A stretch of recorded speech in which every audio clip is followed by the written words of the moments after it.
ইয়া রাব্বি পাকে তেলাওয়াত দোয়া দরুদ তাসবিহ তালিম আমাদের আগমন কবুল করেন। বিশেষ করে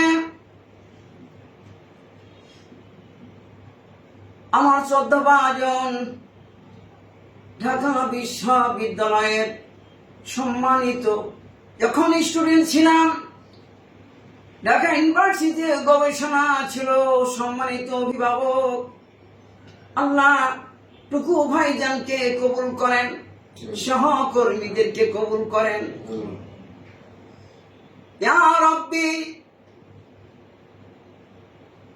তোমার বান্দার জন্য বিশেষ করে পৃথিবীর মধ্যে সর্বশ্রেষ্ঠ সমাজ সেবক হিসেবে কবুল করেন, গুণীজন হিসেবে কবুল করেন, দেশপ্রেমিক হিসেবে কবুল করেন, নেক হায়াত দান করেন, অরিত্য দান করেন, বুজুর্গি দান করেন। সহকর্মীদেরকে কবুল করেন, মহোদয়ের বিবি বাচ্চাদেরকে কবুল করেন, আবু বকর করেন, উমর করেন, মা বোনদেরকে খাদিজাতুল কুবরা হিসেবে কবুল করেন, ছেলে সন্তানদেরকে উচ্চ শিক্ষায় শিক্ষিত শিক্ষিতার পাশাপাশি আদর্শ ওয়ালি স্কলার, দার্শনিক, ইসলামিক সাহিত্যিক, বিজ্ঞানী, গবেষক, আইনজীবী, বুদ্ধিজীবী হিসেবে কবুল করেন। আমরা খুশি আছি, তুমি খুশি হয়ে যাও, তাম দুনিয়ার জন্য লিড দিতে পারে।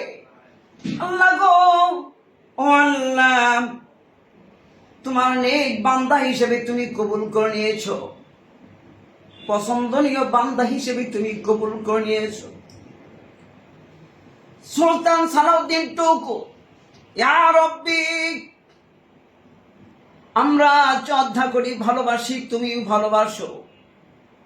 গুনাহগুলো মাফ করে, যদি গুনাহ থেকে থাকে গুনাহগুলো মাফ করে তোমার কুদরতি কোলে তুমি তুলে নাও, কুদরতি কোলে তুমি তুলে নাও। আল্লাহ মহোদয়ের খেদমতে যারা আছেন, যে হাত দিয়ে খেদমত করেন, ওই দুটো হাতের জন্য জাহান্নামের আগুন হারাম করে দিয়ে জান্নাতকে তুমি ওয়াজিব করে দাও।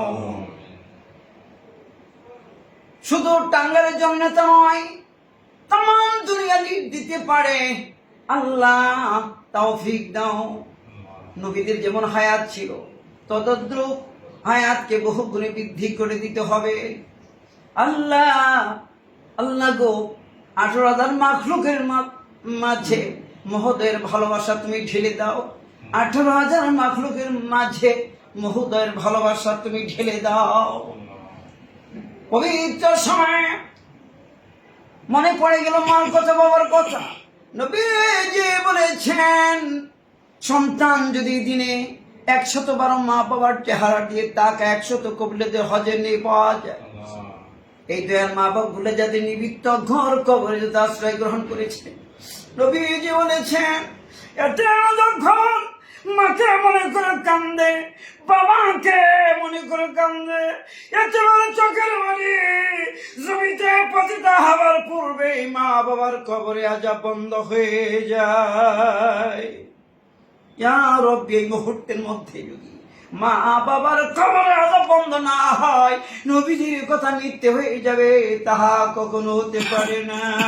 মা বাবা পাশাপাশি আমাদের শুভাকাঙ্ক্ষী হিতাকাঙ্ক্ষী যেমন ঘর কবর যেতে আশ্রয় গ্রহণ করেছেন, ক্ষমা করে দিতে হবে, মাফ করে দিতে হবে। জিয়া পরিবারের যারা ইন্তেকাল করেছে, জিয়া পরিবার যারা ইন্তেকাল করেছে, অত্যন্ত ভালো মানুষ, গুণীজন ছিলেন। আল্লাহ গো, ও আল্লাহ, জিয়া পরিবার যত সদস্য ইন্তেকাল করেছেন, কবরগুলোকে জান্নাতি কবর করে দিন, জান্নাতকে ওয়াজিব করে দিন, জাহান্নামের আগুনকে হারাম করে দিন। আল্লাহ বাংলাদেশ